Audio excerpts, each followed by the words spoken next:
What's up, everybody? This is Reek Havoc, host of the Havoc Hour, still in pre-production, as I said before. Hoping to get that first episode to you guys by the end of the month. We're grinding hard, trying to get it done. But said the other day that I wanted to touch on a few things because we've had a wild weekend in sports, and yesterday, championship game. It's been a wild weekend, So we're gonna talk some little NFL, college football, some upcoming UFC, a lot of stuff to touch on real quick, but give you a little taste of what we're gonna be covering on the show a little bit. But sports wise, the NFL and college football ruled the weekend. It's been a wild season on both ends, and uh, the playoffs have been tremendous. Like NFL 100 has lived up to the moniker completely, and just a few takeaways from the playoffs so far before we get into last night's game and everything like that. But at the top of which, um, there's 4 teams left. The NFC and NFC championship games will take place this weekend. Titans are facing the Chiefs. The AFC championship, the NFC championship, the Packers and the Niners, San Francisco. These games are. This is not the Final Four that anyone projected going into this season right now. But the top takeaway for starters in the past weekend is number one, the Tennessee Titans have a very simple formula, but coaches can't seem to stop it. They're running their bell cow, Derrick Henry. He's getting almost 200 yards a game, and they're sitting back playing a stiff defense. And with Henry racking up the yards, Ryan Tannehill gets to sit back and just make his throws as it comes. And I mean, Tannehill deserves a lot of praise because the guy was a washout in Miami. He wasn't thought of anymore after he didn't cut it in Miami. Nobody thought that we would be talking about Ryan Tannehill in 2019, let alone 2020. But yet here we are. In the last half of the season, the guy he hasn't had to do a lot. He hasn't had to be a stud. He hasn't had to put the team quite on his back because Derrick Henry's carrying plenty for everyone. But to sit back and manage the game the way that he has, enough so that, once Derrick gets his carries, there's a lot of open receivers, a lot of plays to be made that he can just make and keep the offense rolling. You can't succeed in the game without a viable quarterback. And Ryan Tannehill has had a renaissance. I think he'll be staying in Tennessee for the foreseeable future. And if they can get past Kansas City, man, this will be a hell of a Cinderella story for them. I don't know I can't say for certain that they get past Kansas City because that's another point. Those Chiefs are something that Patrick Mahomes is the real damn deal. Plain and simple. This guy is like, I don't know what he's made of, but it's not human. It's really not. This guy is insane. He was a living Madden character for 60 minutes, quite literally. I mean, they played the Houston Texans, and they were down 24-0 in the first quarter alone. That's enough to make people go home. That's enough to make people leave the stands and say, we're done. We're out of here. And in one quarter, Pat Mahomes said, okay, enough BSing. Let's get this done. And they turned around in one quarter and scored 21 unanswered just going into the half. Travis Kelce got free. That connection that the two of them have is like otherworldly. If he can find Kelce open, it's going to be a long day for whoever's playing them. So they flipped the script before halftime was even done. And then coming out of halftime, they just ratted these points off. 51-7 in a whole half. That's insane. Completely insane. And, as good as Tennessee has played, honestly, it's tough. It's going to be very tough. I mean, Lamar Jackson, as well as he's played, there's still been questions about whether or not he can throw the game to a win. It's like he can throw, but there's a certain accuracy and precision that you have to have when you're a franchise quarterback. As good as he is at the position, there's questions about whether or not he had taken that step yet. He had progressed from year one. He definitely took the next step, and I think he'll be even better next year. But what Tennessee did was they shut off the run lanes that had made him so effective this season. He'd been running all over everybody, you know, making some short passes. And, because of the threat of the run, bringing the safeties forward and the linebackers, they're biting, they're looking inside, looking for a run. He's gotten some guys over the top. But in terms of like being surgical, that's not Lamar Jackson yet. So what Tennessee did was they closed off those run lanes and they forced him to be surgical, which he's not. So because of that, they were stifled. They were, playing, making plays out of the dirt almost. They could not find a rhythm throughout the 60 minutes. And that spelled doom for them because when you can't find the rhythm and you got a guy, again, like Derrick Henry, who's running rugshod over your defense, that spells doom. So that was, that was a major setback. But like I said, I expect them to be back. Baltimore is not going away lightly. But that being said, Kansas City is no Baltimore, and Patrick Mahomes is in a class of his own. As great as Lamar Jackson has been, Patrick Mahomes is the standard right now. You got Aaron Rodgers and Drew Brees, what's left of Brady, those guys, they're all in their categories, but Patrick Mahomes is an ascending talent. A guy that threw for what was it, about 50 touchdowns last year. He's still ascending. This is only his third season, his second as a starter. This guy is becoming the class of the position, the class of the league. And it's going to take a lot more for Tennessee to pull this upset. So I'll give predictions later on down the week. But it's going to be a tough one. It's going to be a great game. Absolutely. Because Tennessee did beat Kansas City in the regular season. So that's something to keep in mind going into this game. But that's going to be a rough one. On the NFC side, it's been a little more rough for those teams. It's been a little more knockdown, drag out. San Francisco steamrolled over Minnesota, who got a big win over New Orleans at home. Another heartbreaking loss for them. But San Francisco looks every bit of a complete team, a full complete team. They have a quarterback who is good, not quite great yet, but he doesn't need to be because he has all the security blankets in the world. He has a three-headed monster running back, Matt Breida, Tevin Coleman, Raheem Mostert, all starting running backs. A solid offensive line to get them some running lanes. George Kittle, who is neck and neck with Travis Kelce for the best tight end in football. They brought in Emmanuel Sanders, a veteran receiver, to go with these young guys. Deebo Samuel is turning out to be the steal of their draft that San Francisco had. And then the defense. I mean, I love my Ohio State Buckeyes. I was so sad that Nick Bosa left when he did, but he earned every bit of the consideration for being number 2 overall.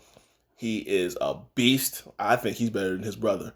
It's terrifying. And him, along that defensive line with DeForest Buckner and D Ford, I mean, it's scary almost. Like these guys are just crashing the line. Minnesota, they were controlling the line of scrimmage. They completely dominated. They just ran through them. And then you have the secondary. Richard Sherman, the veteran, comes from Seattle and the Legion of Boom. Leading these guys in the secondary and still playing at an all-pro level. And he said the other day, he's getting a little peeved with this disrespect. Because guys keep making excuses for why he is who he is. Listen, nothing's changing, man. If the guy can still go. He got a lot of young cats around him, and he doesn't have to. He doesn't have to, but he's still doing. He doesn't have to be the guy, the shutdown guy, but that's what he's doing. And this formula, all of that combined together, it has made this team probably the most complete team. And they have home field advantage. So when Green Bay comes in there this weekend, it's going to be a long one. I mean, Green Bay at home is always a sure thing because, whether it was Brett Favre, now with Aaron Rodgers, it's just something about January in Green Bay in Lambeau Field that you feel good about their chances getting to the big game, to the Super Bowl. But they just came at their record are tied. They're both 13-3, but the San Francisco 49ers had a better conference record than Green Bay did, so they have home field. So Green Bay going on the road, that's going to be rough. And Green Bay has had a bit of their own journey. They have a first-year head coach in Matt LaFleur coming from Tennessee. Nobody knew what to expect. Mike McCarthy did his job. He got a Super Bowl championship, but since then they've been scarce. Some skittishness in the playoffs. They've made the playoffs plenty of times, but it's finishing the job. And now they're back in the NFC Championship game, the first time since 2016. And, they're on a roll right now. They're looking pretty good. Aaron Rodgers looks refreshed. He's not, saving the game like he has been the last couple of years. It's not all on him. There's people around him. There's players around him. They have a defense. Finally, they have an offensive line that's keeping them upright. And they have a run game. Green Bay has never had a run game in years. I mean, it's been like going back to the times of Amon Green, over a decade ago, that far back. So, I mean, this is a more complete unit that we're talking about. Aaron Jones, the running back, has been sensational for them. I mean, really, they got some big plays out of him all season long. Seattle struggled when they went in there last week, and they couldn't contain that double threat of Aaron Jones running and Aaron Rodgers throwing. And they don't have a lot of big weapons. That's the crazy thing. Devontae Adams is, a long tenured receiver with the team, and he's been there for a while. But a lot of these guys are young. Marquez Valdez-Scantling, and this other guy, I can't think of his name. These are all young receivers, young guys, first, second year guys. And, Jimmy Graham, who is, kind of resurging a little bit, he's been going through some rough patches, but he's doing just enough to be safe. So there's not a lot there, but when you have Aaron Rodgers, who, arguably has the best arm in the game, you can't, you're not in bad shape at all. So they've got a good shot, but I gotta say it would be a lot better for them if they were at home. So because they got to go on the road, it's gonna be a tough out for them. So I mean, we'll see what happens. I mean, like I said, I'll make predictions later on in the week, and I'll cover all of that. But some big games. There's some really big games. I mean, the story that could come out of these playoffs is huge, and I mean, no one expected what has happened so far. When you started this season, I mean, we talked about teams like the Patriots. Some people talked about the Browns after their great free agency, but forget that. The Ravens, once they got it going, they were up there. You know what I'm saying? The Saints, they've had 3 heartbreaking losses in a row in the playoffs when they were there. The Minneapolis Miracle going to the NFC Championship game, taken away from them. Last year in the NFC Championship game, the Rams with that bad no call for PI, and now this year, all in the last play of the game, the catch to Kyle Rudolph where it looked like he pushed off a little bit. I mean, it's hurting these guys. It's hurting. But they were a team that we thought, going into the season, they'll be back. Even, Philly, with all the weapons they got back, they got Deshaun Jackson back. Alshon Jeffrey and all of them, and Carson Wentz is healthy. No more Nick Foles anymore. It was like, okay, well, maybe Philly can turn it around, get it back going. And one by one, those dominoes just fell. Guys could not stay healthy. And I give them credit with practice squad guys making the last trudge into the playoffs and getting into, a playoff situation. I got to give them credit. Those guys have resolved, and they found some gems out of those young guys that weren't even in the NFL at the start of the season. So, um, them, the Cowboys, as much as I hate to say it, they were expected to be a threat. They have arguably the most talent in the NFL, the most talented guys across the board, offense and defense.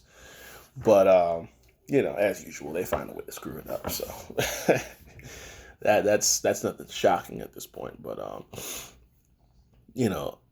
I think one of the biggest surprises was San Francisco because no one was certain about what direction they were headed in.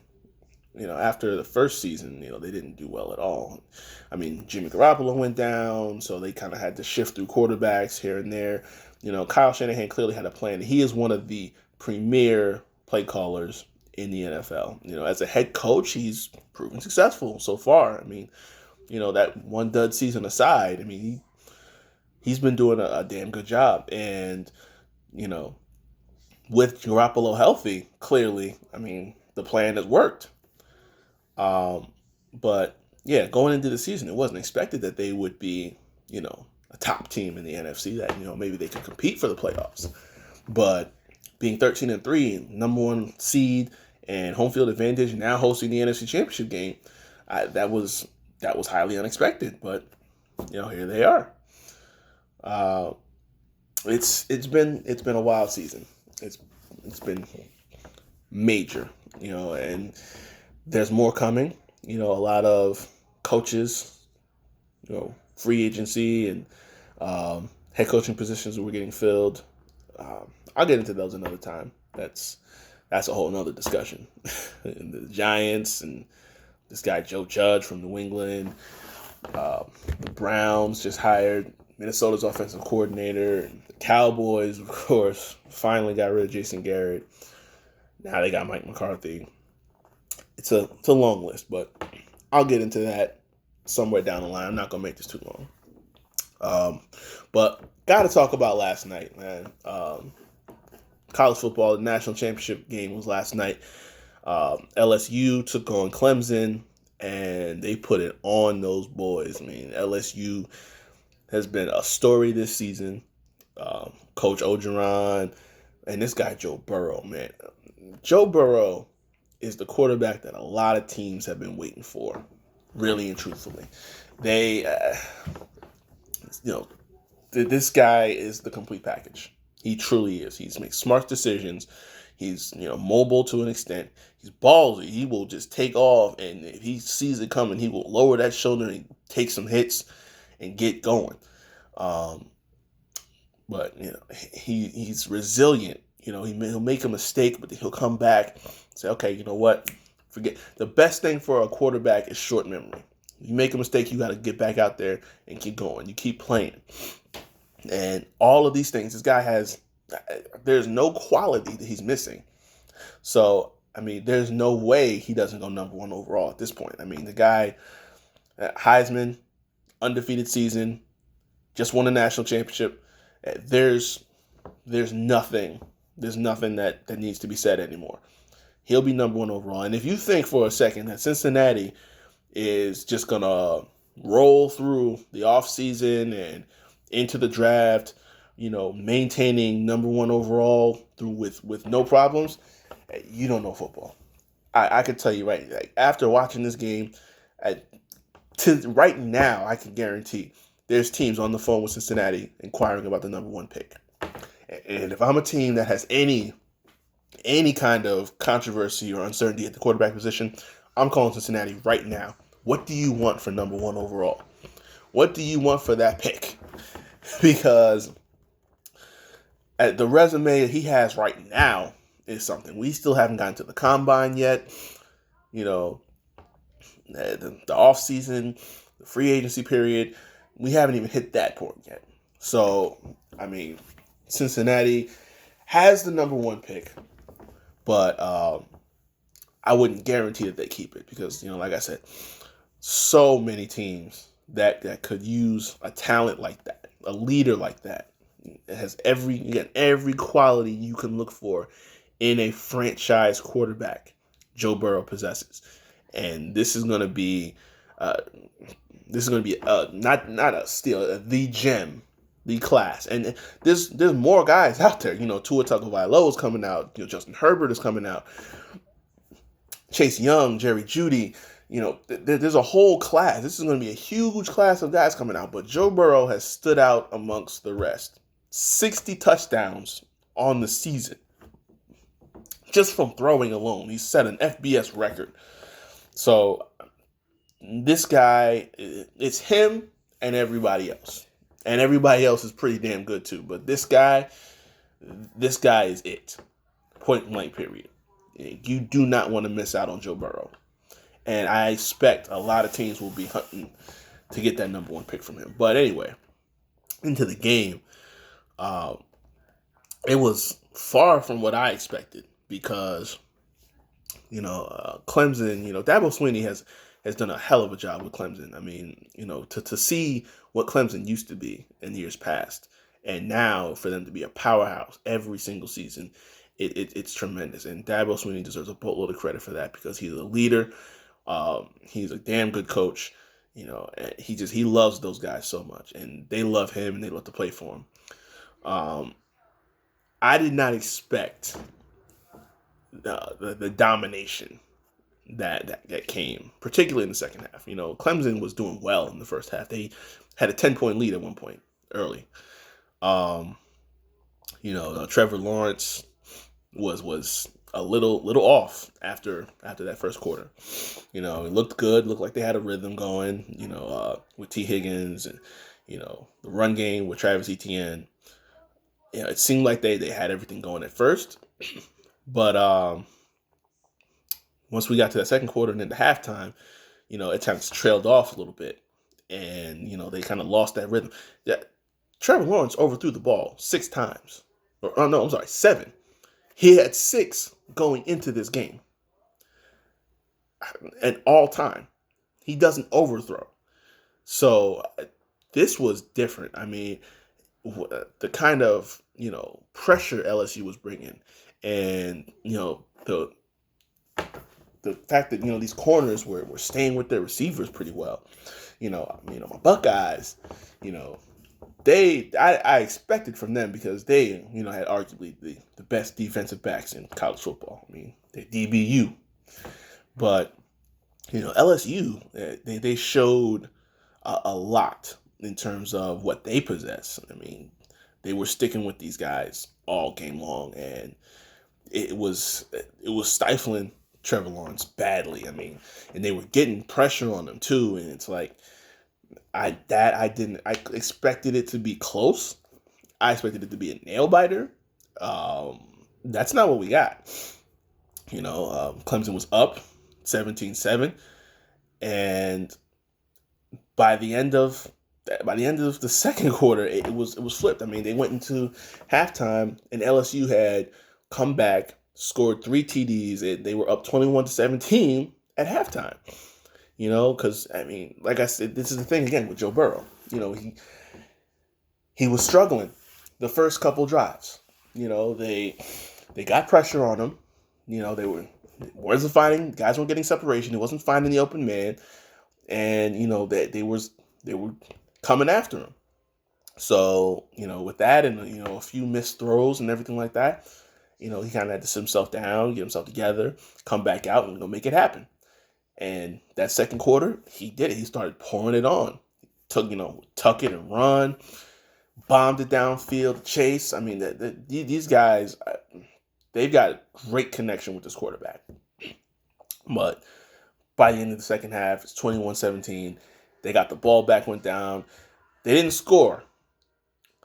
Clemson came back, and it seemed like they were going to do what they did the last few games, like they did against my Buckeyes. They come back second half when they're down, and they go down, they scored, and all of a sudden it's a whole different game. So Clemson got the ball back, they scored, and it seemed like, it was going to turn into a shootout. But Joe Burrow responded quickly and efficiently, scored another TD, and from there it was all just downhill. I mean, they maintained at least a 10-point lead, and that could have sealed it, but they kept on going. I mean, they ran that thing up.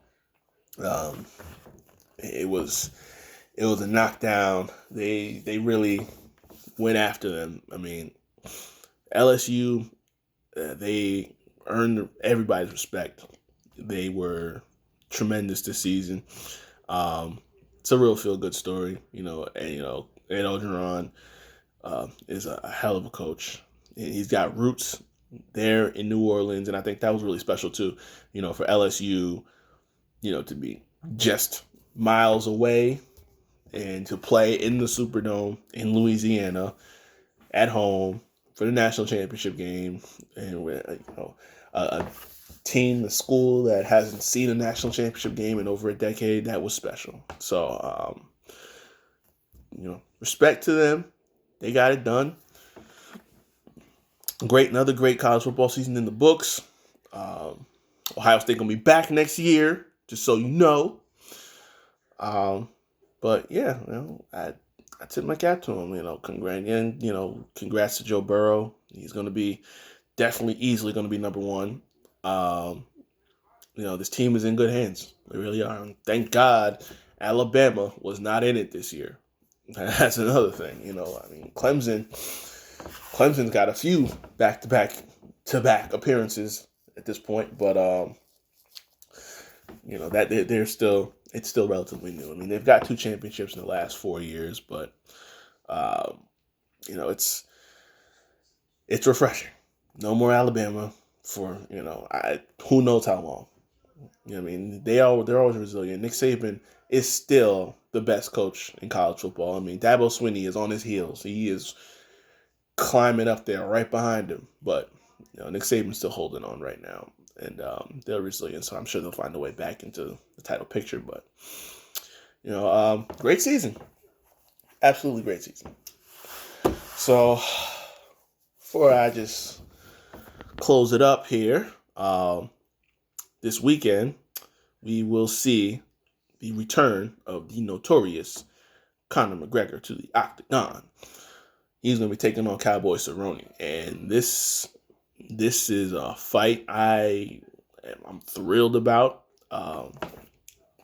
Quite a big fan of Conor, but I'm also a big fan of Cowboy too. So I mean, it's tough, but these two guys, are some of the toughest guys in the UFC and MMA period. Conor's obviously been the star. He's the money man, the guy who's takes some risks and reaps some great rewards. The first ever 2-division champion at the same time, and the biggest star in sports at one point. He's been away for a while. After the boxing match with Floyd, and coming back to fight Khabib, and taking that loss like that, and haven't really seen much of him. So now it's like he's back. He's fighting Cowboy this weekend, the headliner, and he actually did an interview with Ariel Helwani, and he kind of talked a little bit about where his mind was at, and I think it's safe to go into that. Fight, not just fighters, athletes in general, professional athletes go through a type of evolution. And I think that's, if you watch Conor's interview, I think that's kind of what he gets into, is that he goes through something of a metamorphosis. He talks about how he was wild and drinking and, having fights before fights and all this other stuff. I mean, where his mind was at when he fought Khabib. I said before he even got into the cage with him, I'm like, there's something that was off. Something didn't look right. He didn't look like himself. And that made a world of difference because if you don't look, you know, it's not even so much the confidence, it's the essence of who you are. You knew when Conor stepped into the building, you saw it on his face, he's ready to go. When he stepped into the building against Khabib, it was just a different look. It was, I want to say complacency. It was unrest. Like, it was almost like he was showing up to work. And that's not Conor. And I think he shed a little more light onto that. He wasn't mentally, he was drinking during fight week, and he had venom, he was angry, this was personal, and he just got so outside of himself, and he wasn't really taking care of his mental. And I think that showed. He got into get arrested multiple times, and the bus incident, busting up the back of the bus there, and before Khabib's fight with Ally Kenta. That was, it's something that the guys go through. When they're young and they got a lot of money, it happens. We see it all the time. Guys like Mike Tyson. Even Ali at one point in time. Guys were wild and boisterous. It happens. Iverson, Kobe. You can name a whole. There's a lot of people, and not that they all, were doing things terrible like they were, but they're young, they're wild, they're a little crazy. They needed a little reining in sometimes, and I think this was just another example of that. And now I think with some time away, he's got 2 kids now, and just kind of taking it all in and evaluating where he is. To come back, he's gonna fight at 170 with Cowboy, and it seems like he's refreshed. So based on what he said and what his coaches have said, this is a completely different Conor, on a new level, and just preparing with the kind of mindset that made him a champion in the first place. I think this is the right fight and at the right time, and it's gonna be great. It's gonna be great. Cowboy is a legend already. I mean, guys, I don't know how many fights he's had. He's setting the record, and he's looked great at 170. He's kind of shifted a lot between 155 and 170, but he's looked tremendous. This is huge for him. A headline fight that he hasn't had yet. The big money fight he hasn't had yet. And I'm happy for him. Absolutely. I can't say who wins this one. I really can't. I think that I'll stick that in my predictions with, the football games next week or later this week. But yeah, this is going to be tough because both of those guys are some hard nosed, hard hitting, bad mofo's, and that I can't say who wins it. I really can't. But I'm looking forward to this one definitely, and that it's going to be huge. Real quick, if you haven't already, definitely check out the page on Instagram, the Havoc Hour. Posted a lot of content about the PFL Championship on New Year's Eve in Madison Square Garden. It was a tremendous event. Major props to all the champions that won the $1 million each in their titles. These guys are great fighters. They're great people. The PFL is a major up and coming organization. These guys are working round the clock to make this even bigger than it already is, and it's already innovative. It's already changing the game. That's in the tagline. And the PFL is changing the game. But I mean, this organization and the people in it. It's something special. And if you don't watch PFL, you're missing out. If you have ESPN Plus, there's no excuses. You need to be watching PFL because, I mean, it's safer. It's safer. It's, more competitive. There's no politics. You show up, you fight, you get your points. It's a season format. There's a regular season, there's playoffs, and there's a championship. So I mean, this, what Ray Sefo and Pete Murray and the crew, what these guys have done collectively in the last few years, it's been something special. I was honored to be a part of it. I look forward to being part of it next season as well, going forward. They recently signed Rory McDonald from UFC and Bellator. They're still building more people, building a roster for next season. There's a lot of turnover, so I mean, you never know who you're going to see there next year. And it's still growing. It's still huge. It's massive. So definitely, if you haven't already, go check out some content on that. Have some videos on YouTube as well, right here on the page, from the weigh-ins, press conferences, post and pre-fight. But yeah, that's about what I got for you. Made it as short as I could. I'm working to get this thing going, to really get it fully operational by the end of the month. It's a couple things I got to put together. I'm working on some designs, stuff like that. But, I'm going to set, sports. I'm going to cut it up. Sports on one day, entertainment on the next, movies, TV shows, comics, the whole 9 yards. But, yeah, I'm working to get that done. Once I get operational, then I'm going to be churning these things out left and right. I'm going to shooting content at you guys as much as possible. So, if anybody watching, supporting, I appreciate you. Got love for you. And, and little housekeeping also right here. 1508 Clothing. It's my cousin. Check that out. Check the page out. Follow on Instagram, Creative Poppy. So yeah, I will catch up with you guys later. I'll probably do another one of these down later in the week, probably about Thursday, Friday, just to get my predictions and stuff like that. But until then, stick around, keep watching, check the content out, go and like the page. The Havoc Hour will be coming to you very soon.